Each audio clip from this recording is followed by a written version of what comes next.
జై శ్రీకృష్ణ పరబ్రహ్మణ్య నమః. ఏమండి, నా పేరు Subrahmanya Bhaskar Dev, B S Bhaskar Dev, high court, Telangana high court advocate, movie artist అసోసియేషన్లో లైఫ్ మెంబరు. నేను ఇవాళ గరికపాటి గురించినటువంటి గరికపాటి నరసింహారావు గారి మీద ఒక సెటరికల్గా ఒక పోస్ట్ పెట్టారు ఎవరు సోషల్ మీడియాలో. గరికపాటి గారు రెండో పెళ్లి చేసుకున్నారు, ఆయన 100 కోట్ల ఆస్తి సంపాదించారు, ఆయన ఎక్కడ ఉద్యోగానికి వెడితే అక్కడల్లా ఆయన ఉద్యోగాలు ఇవ్వకుండా నెట్టేసేశారు, ఏవో రకరకాలైనటువంటి విమర్శలు చేస్తూ ఆయన మీద అపవాదులు చేస్తూ ఈ కాయిన్కి ఈ రెండో సైడ్ అండి అని చెప్పి పెట్టారు. అదంతా కూడా నేను వినడం జరిగింది. ఇప్పుడు నేను ఒక విషయం చూడండి, గరికపాటి నరసింహారావు గారితో నాకేమీ పర్సనల్గా ఏమీ కాంటాక్ట్ లేదు, పరిచయం లేదు. నేను కూడా ఆయన యొక్క అభిమానిని. చక్కటి ప్రవచనాలు చేస్తారు. ఆయన ప్రజలకి ఉపయోగపడేటువంటి విషయాలు చాలా చెబుతారు.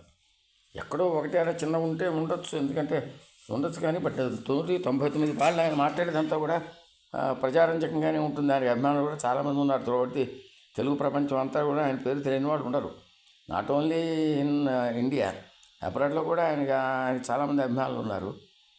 ఆయన చెప్పిన మంచి మాటలు మనం తీసుకుని మనమైనా బాగుపడటానికి ఉపయోగపడతాయని చూసుకోవాలి. కానీ ఆయన గురించి ఆయన పర్సనల్ లైఫ్లోకి వెళ్ళి నిజాలు అబద్ధాలు మనకు తెలియదు.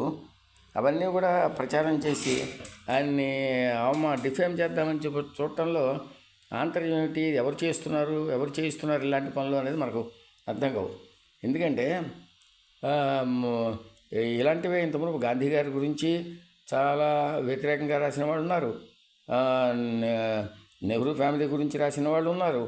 ఇలాగా గొప్ప గొప్ప వాళ్ళు అయినటువంటి వాళ్ళందరికీ కూడా వాళ్ళ చరిత్రల గురించి, పాత చరిత్ర తీసుకుని ఏదో చెబుతున్నారు. నిజం అబద్ధం అనేది తెలియదు మనకు. అయినా ఇప్పుడు అది అప్రస్తుతం కూడా, ఇప్పుడు అవసరం లేదు. ఇప్పుడు ఏమి ప్రతివాడి జీవితంలోనూ కూడా ఏదో ఒకటి ఉంటుంది, రెండో కోణం ఉంటుంది. ఎందుకు ఉండదు? మొదటి ఒక కోణమే ఉండదు, 2 కోణాలు ఉంటాయి, ఖచ్చితంగా ఉంటాయి, అందరికీ ఉంటాయి. ఒక గరికపాటి గారికే కాదు, అది ప్రతివాడికి చిన్నదైనా ఉంటుంది, అస్సలు లేకుండా ఉండవండి.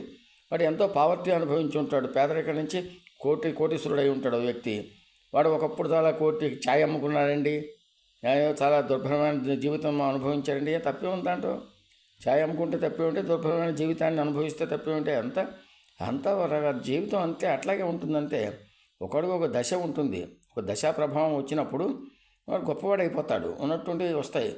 కానీ గరికపాటి గారు కోటికో 100 కోట్లు సంపాదించాడని మాత్రం అది నమ్మడానికి శక్యంగానే విషయం. అలా సంపాదిస్తే ఆయన హైదరాబాద్లోనే డబుల్ బెడ్రూమ్ తీసుకుని ఉండవలసిన ఆవశ్యకత ఏముంది పాపం? అంత అలా సంపాదించడం కుదరదు. ప్రవచనాలు చేస్తే అలా కోట్లు ఎందుకు వస్తాయండి? అలా ఇచ్చేవాళ్ళు ఎవరైనా, అంత ఉదారంగా ఇచ్చేవాళ్ళు ఎవరైనా మన దగ్గర ఉంటారా? ఎవరు ఇవ్వరు. అలాగే కోట్లు ఎలా సంపాదిస్తారు ప్రవచనాలతోటి? ఏమన్నా ప్రవచనాలు అలా సంపాదించాలంటే ప్రజాధనంతో ముడిపెట్టినటువంటి ఓ పొలిటికల్ పోస్టులో అయినా ఉండాలి, పెద్ద పోస్టులో ఉండాలి. సంపాదించదలుచుకుంటే ఎమ్మెల్యేనో ఎంపీనో ఏదో రాజకీయాల్లో ఉండాలి, అలా సంపాదించగలుగుతారు. లేకపోతే సినిమా ఫీల్డ్ ఏమైనా పెద్ద పెద్ద హీరోలు అయితే సంపాదించగలుగుతారు, పెద్ద పెద్ద వేషాలు వేసేవాళ్ళు.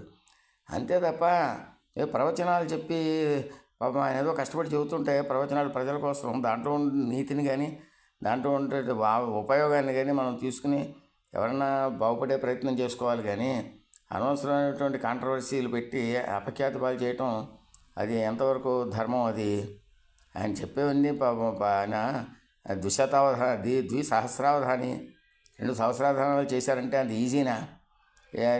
అలాంటి చేయటం అనేది అందరికీ సాధ్యం అవుతుందా? ఈజీ కాదు కదా.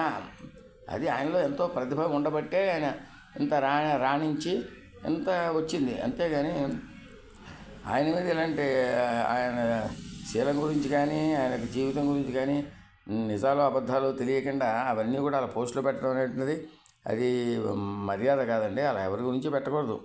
నేను గరికపాటి గారు అంటే అభిమానం ఉంది, కరెక్టే. ఆయన మొదటి భార్య ఉండేదని, ఆయనకే ఆవిడకి పుట్టిన వాళ్ళే గురదాడ శ్రీశ్రీ అని, తర్వాత ఆవిడ ఏదో కోర్టుకు వెళ్ళి డైవోర్స్ తీసుకుందని, తర్వాత ఇంకొక ఆవిడతోటి శారద గారితో పెళ్ళయిందని, ఇవన్నీ ఏవో రకరకాలవన్నీ తవ్వి తీశారు బయటికి. నిజమో అబద్ధమో గాడ్ నోస్, అవన్నీ తెలియదు. తెలిసినా అంత అవసరం లేదు, ప్రజలకి తెలుసుకోవాల్సినంత ఆవశ్యకత లేదు. ఎందుకంటే ఆయన ఏమీ అశ్లీలమైన పనులేం చేయటం లేదు. ఇప్పుడైతే అశ్లీలమైనటువంటి మాటలు కూడా మాట్లాడటం లేదు. ప్రజలకు ఉపయోగపడేటివే పురాణాల్లోంచి భారతాల్లోంచి రకరకాల తీసుకుని చక్కగా భగవద్గీత నుంచి ఉపనిషత్తులు వేదాలు ఇవన్నీ చదువుకుని ఆయన వచ్చి చేస్తున్నాడు. ఆయన అంత చక్కటి ప్రజాసేవ చేస్తున్నట్టే తెలుగు సాహిత్యానికి కానీ తెలుగు ప్రజలకు కానీ మంచి మంచి చక్కటి పనికొచ్చేట మాటలు చెబుతున్నారు. తప్పే ఉంది దాంట్లోనూ. అంత ప్రతి వాళ్ళ జీవితంలోకి తొంగి చూడకండి. తొంగి చూసి వాళ్ళలో ఉండేటువంటి ఆ వ్యతిరేకతని ప్రజలకు ఎత్తి చూపించకండి. దానివల్ల వచ్చే ఉపయోగం ఏమి ఉండదు. అది నిజం అబద్ధమో కూడా ప్రూవ్ చేయలేదు ఇప్పుడు అవి. అందుకని అలాంటి వీడియోలు ఎక్కువ తయారు చేయొద్దని చెప్పి నా యొక్క సవినయంగా నేను చేసేటువంటి మనవి. అది ఆ పంతా మార్చుకోవాలి. అలాంటి ఎవరి గురించి కూడా అలా వ్యతిరేకంగా అలా బిహైండ్ ది బ్యాక్ అలాంటి వీడియోలు పెట్టద్దండి. అది సహజంగా అది ఎవరు కూడా ఎంకరేజ్ చేయకూడదు. అలాంటివి అనవసరం. ఇప్పుడు ఆయన చేసేది మనకు ఉపయోగపడుతుందా లేదా, ఎంతమంది అభిమానిస్తున్నారు ఆయన్ని, అంతే లెక్క. కానీ ఈ అనవసరమైన విషయాలు ఎక్కువ మాట్లాడి ప్రజల మధ్యలో ఆయన అవమానం పాల్చేద్దామని చూడటం అనేది అది విజ్ఞుల యొక్క లక్షణం కాదు అని నాకు నిశ్చితమైన అభిప్రాయం. నేను ఆయన గురించే కాదు, ఎవరి గురించినా చెబుతాను. మహాత్మా గాంధీ గారి గురించి అలాగే చెప్పేవాళ్ళు, ఇందిరాగాంధీ గారి గురించి చెప్పిన వాళ్ళు ఉన్నారు. అలాగే పెద్ద వాళ్ళందరి గురించి బిహైండ్ ది బ్యాక్ ఇలా బ్యాక్ బైటింగ్ చేసేవాళ్ళు ఉన్నారు. అవన్నీ అవసరం లేదండి. అలాంటివన్నీ చెప్పకండి. ఇప్పుడు మనకు ప్రజలు ఉపయోగపడుతుందా లేదా ఆయన మాట్లాడేది, అంతవరకే మనం తీసుకుందాం. ఓకే అండి. జై శ్రీకృష్ణ పరమాత్మకు జై. శ్రీకృష్ణార్పణమస్తు. ఓం తత్సత్. ఓం శాంతి శాంతి శాంతి.